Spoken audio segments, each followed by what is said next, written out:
All right, we're back with the White Stallions of Lipizza, chapter 13.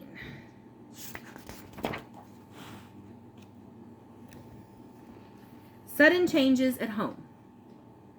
His hand on the kitchen door, Hans was thinking. Now, in the mornings when the stallions are led across the street, I'll always recognize him. Matoso Barino. What a nice special name. His thoughts cut off sharply. On the other side of the door, a man's voice was saying, "No more stairs. Better he sleeps on the cot right here in the kitchen. And no more coffee. And no tobacco." Abruptly, Hans came back to reality. He heard a satchel clink shut and knew without looking that the satchel and the voice belonged to old Dr. Obermeyer, and he knew he was speaking of Papa. The boy stood stricken. The last sentence was like a death sentence. Papa, without his coffee and pipe, would not be Papa at all. Turning away, not wanting to be seen, Hans fled to Rosie's stable. There, in the steaming warmth, he hid his face in her neck and poured out his grief in uncontrollable sobs. How could he have been so happy when, at that very moment he was meeting Borina, Papa had been so sick?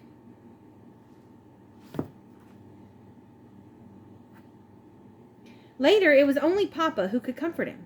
"Hans," he said, "I'm going to be just fine down here in the kitchen. Why, I can boss Mama and Anna without doing any of the work myself.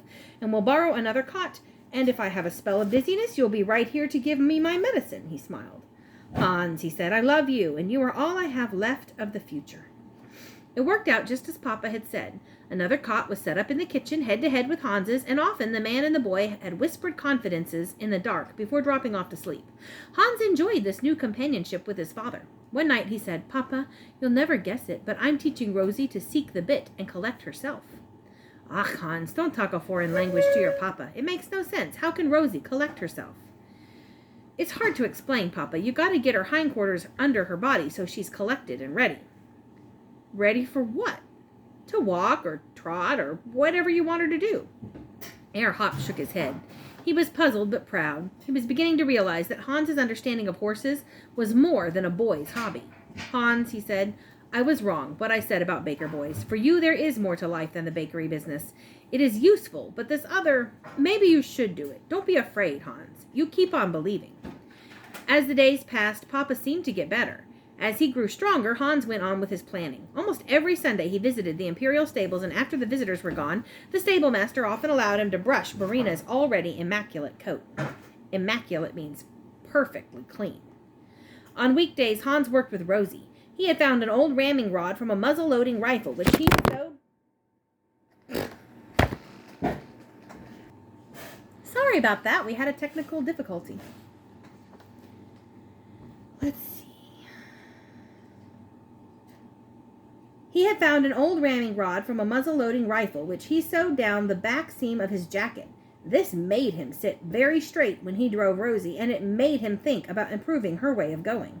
She was almost 20 now, and too old to try aerial maneuvers, but why couldn't she dance a bit? Perhaps learn how to trot on the spot, like the Le Panzaniers.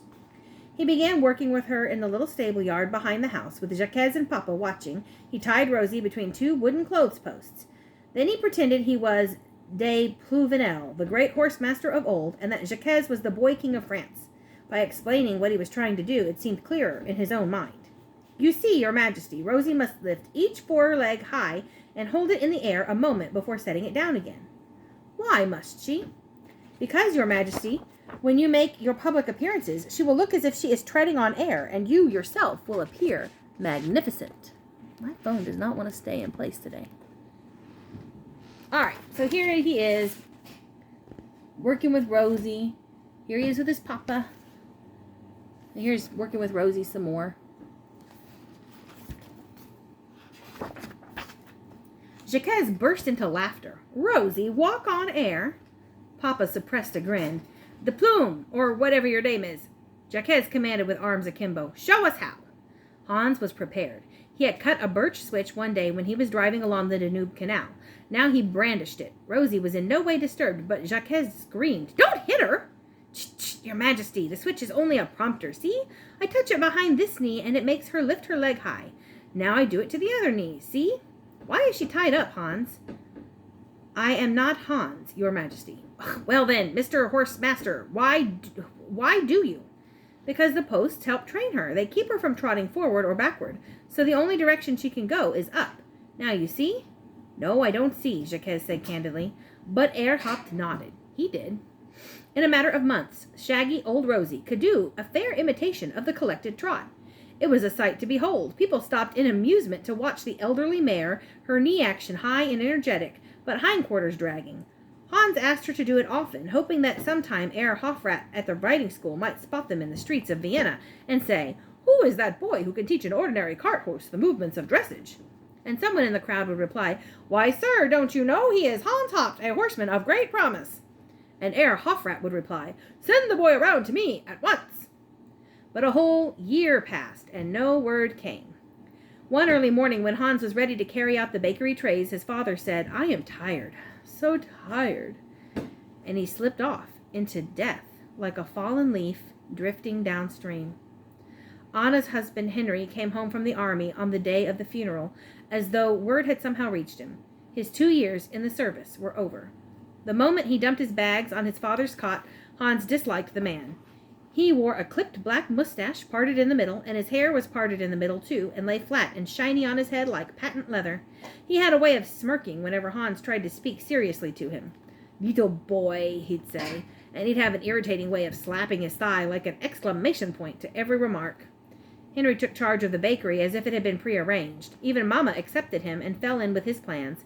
She gave up her bedroom to Anna and Henry, and asked Hans to move back into his old room and share it with Jacques. She herself would be satisfied with the cot in the kitchen. Hans rebelled at everything. It seemed like a sacrilege to sell Henry's French bread and croissants along with Papa's semmeln and kipferln. And whenever Hans entered the kitchen, he felt a pain and loneliness. Papa had never been his friend, his confidant. Now Hans only wanted to escape. "For a few weeks only I will stay," he told his mother. "Tomorrow, Mamma, I will begin teaching Jacques and Anna to take over my route." "But what will you do?" "I am 14 now. Soon I will graduate from school." "But where will you live?" "I will go to the Spanish riding school and live there." His mother nodded in resignation. She had known all the time, and Papa had known too, that Hans was not going to be a baker. Then, as an afterthought, she asked, "But Hans, what if they don't take you?" Hans had not heard. Do you think he's considered that maybe they won't let him into the riding school?